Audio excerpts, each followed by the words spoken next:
Hi everyone, I'm Jerry and was just sent this really cool replica of a commander style mask. This is the one like you'd see from the movies or from the popular video game series.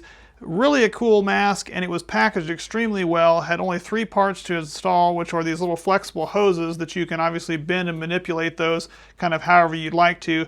And they screw in one end down here on the inside, and then it also had this other exterior piece that screwed in from the inside, but again, allows you to flex that and move that around a little bit on there as well.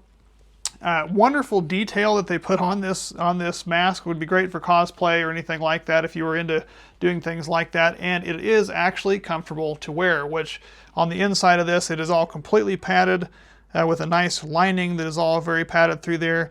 And with a lot of masks, you get concerns where you can't see out of them real well. That is not the case with this mask. I'll put it on and show you. It's really easy to see out of these eye holes that are in here.